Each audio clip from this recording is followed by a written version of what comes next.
স্বাগত Asian news আপডেটে আপনাদের সাথে আছি আমি মুক্তা ইসলাম। অ্যাটর্নি জেনারেল মোহাম্মদ আসাদুজ্জামান বলেছেন, সুষ্ঠু নিরপেক্ষ নির্বাচন ছাড়া গণতন্ত্র অর্থহীন, যেন অনেকটা জমিদারের ভাঙা বাড়ির মতো।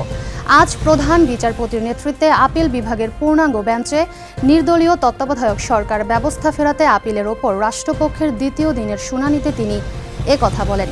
শুনানিতে তিনি বলেন, গণতন্ত্র সুসংগত করতে সংবিধানে যে কোনো পদক্ষেপ নেওয়া হলে মৌলিক কাঠামোর পরিপন্থী হবে না।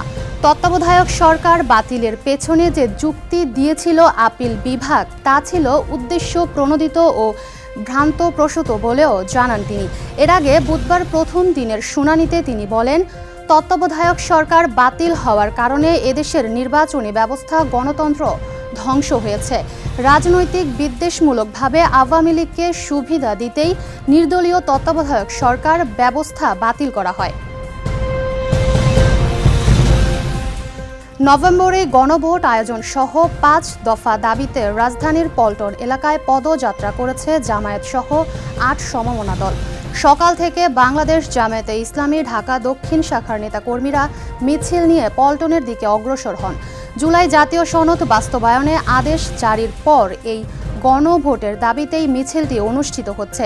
এদিকে জামায়াতে ইসলামের পাশাপাশি একই দাবিতে পল্টনে জড়ো হয়েছে ইসলামী আন্দোলন বাংলাদেশ এবং জাতীয় গণতান্ত্রিক পার্টি জাগপার নেতাকর্মীরা।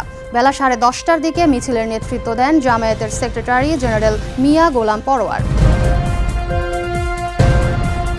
একীভূতের প্রক্রিয়ায় থাকা 5 ইসলামী ব্যাংকের শেয়ার লেনদেন স্থগিত করেছে ঢাকা স্টক এক্সচেঞ্জ ডিএসই।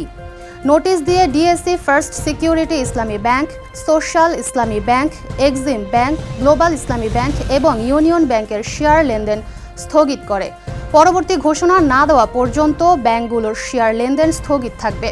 লেনদেন স্থগিত করার কারণ হিসেবে ডিএসই থেকে জানানো হয়েছে, ব্যাংক রেজলিউশন অধ্যাদেশ 2025-এর ধারা 15 অনুসারে 5 নভেম্বর থেকে ব্যাংকগুলোকে অকার্যকর হিসেবে ঘোষণা করা হয়েছে। এশিয়ান নিউজ আপডেট এই পর্যন্তই। পরবর্তী আপডেট দেখার আমন্ত্রণ রইল। এতক্ষণ সাথে থাকার জন্য অসংখ্য ধন্যবাদ।